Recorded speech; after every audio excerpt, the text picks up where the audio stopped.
Hello everyone, this is Jake from CINECALIBER. In today's video we will be covering Daredevil Born Again Season 1. Now real quick guys, this will be my first video where I'll be changing my rating system. So instead of 1 to 5 stars, I'll be doing 1 to 10. Just kind of experimenting with a new thing. But without further ado, let's talk about Daredevil Born Again Season 1. This one had a lot of hype behind it. There's returning characters, a fresh start in the MCU, and of course, the massive expectations from fans of the original Netflix series. And while it definitely has its highs, there are a few things that hold it back from being truly great, but let's break it down. We'll start first with the plot summary.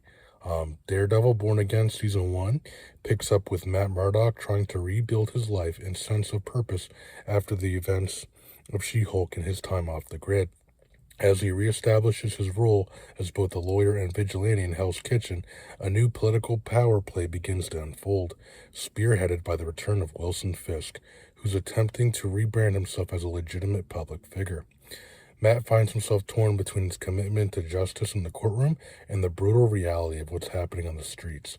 Along the way, new allies and enemies emerge, and the line between order and chaos becomes more dangerously thin, which forces Daredevil to confront his identity, his past, and what it truly means to be born again. So let's talk about what was a hit, the positive, and there's quite a few. First off, Charlie Cox. He absolutely nails it again as Matt Murdock.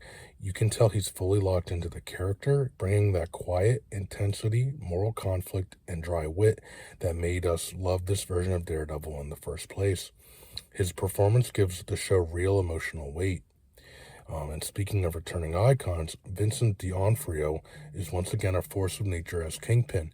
He's menacing, calculated, and you always get the sense that he's 2 steps ahead. There's this quiet rage under the surface that makes him so fascinating to watch, and his scenes with Matt are just packed with tension. And with all that said, guys, what I also love about this show with those two is that as the narrative progresses, you see like a side-by-side parallel characterization between the two, with Matt trying to remain a legit lawyer and trying to leave behind Daredevil, and Kingpin trying to become a legit mayor and leave behind the persona of the crime lord Kingpin. But unfortunately they kind of clash, and seeing that side by side as the show unfolds was really fun to watch. It was kind of eerie how similar their progressions were in this season. Another thing I really appreciated is the return of the legal drama side of things. The show doesn't just focus on Daredevil beating people up, it brings us back to Matt as a lawyer, which adds depth to his character and brings more complexity to the storytelling. The courtroom scenes aren't just filler, they feel like a part of the narrative this time. Then you also have the world building. It's also very solid. It's grounded, street level, and for the most part, it doesn't get too tangled up in the MCU crossover stuff. There are a few subtle connections, but nothing that takes away from the story. In the addition of new characters like Michael Gandolfini's role, which adds a younger, unpredictable energy, it opens up some really cool new story potential. But it's also not all perfect. Let's talk about some of the weaker points. What was a miss? The biggest issue, which basically everything I'm about to talk about, it all goes around the obvious post-production issues in the show and how Disney pretty much didn't mirror the fact that there is a disconnect between how the show started and how it ends. So starting off with that is the pacing. The show starts strong and it ends with a bang, but the middle portion, it drags a bit. There are a few episodes that feel like they're setting things up without really delivering anything compelling in the moment. It's not boring, but it does lose momentum here and there. I kid you not, guys, when I watched episodes 1 through 7, I was like, okay, this is kind of weird. But then when it got to episode 8, it was like you could tell the Netflix production, or say the people that produced the Netflix show, just kind of took over, and the show felt just so much more grounded and just how it was. And then it's like, well, did Disney really actually wipe out those initial episodes, or did they just kind of keep those episodes and rework in the Netflix show at the end? So really, was this whole season just a big Disney show before the Netflix producers came in? And it really seems like it here. The clear divide is kind of It's kind of annoying because there's just things about Matt, there's things about Kingpin that just, kind of drag, and then all of a sudden episode 8 happens, and it's like we pick right back up from season 3 of Daredevil. And just seeing that clear divide is just kind of unnerving for me. Um, then there was just the overall absence of Foggy Nelson, Karen Page. It's really noticeable, especially for fans of the Netflix series. Their dynamic with Matt brought heart and humor to the show, and without them, some scenes feel a little emotionally hollow.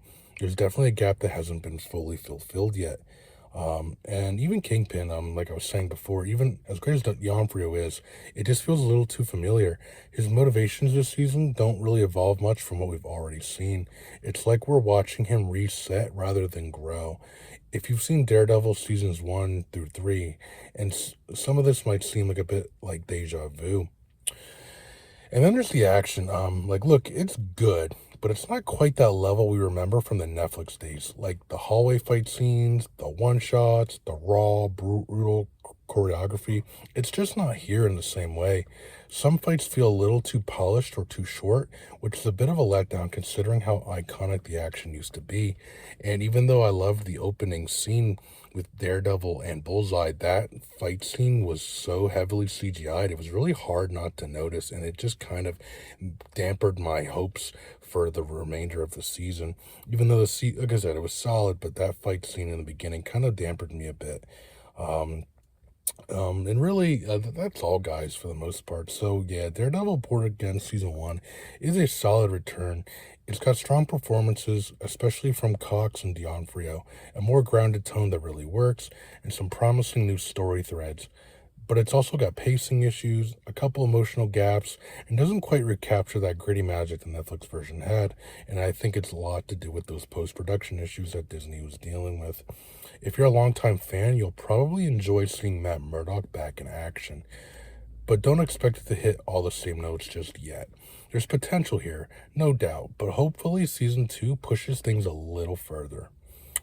Based on my review, balancing those strong performances, the grounded tone, and potential against the pacing issues of key characters, and slightly underwhelming action, I'd give Daredevil Born Again Season 1 a solid 7.5 out of 10. It's a strong foundation with flashes of greatness, but it doesn't quite reach the emotional or cinematic heights of the original series yet.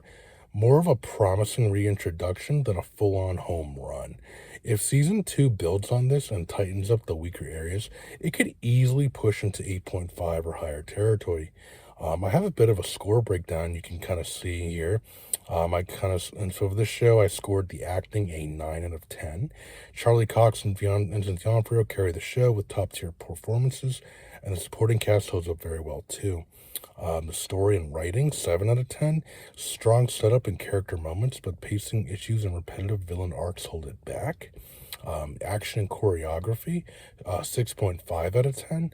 Serviceable, but lacks the grit, weight, and creativity of the Netflix era fights.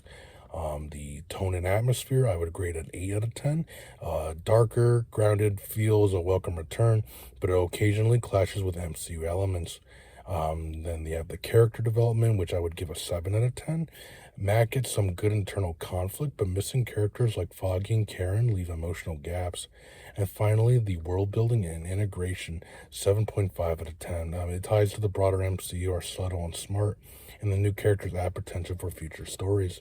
So yeah, the final score would be a 7.5 out of 10, a solid reboot with a lot of promise. Not perfect, but a step in the right direction.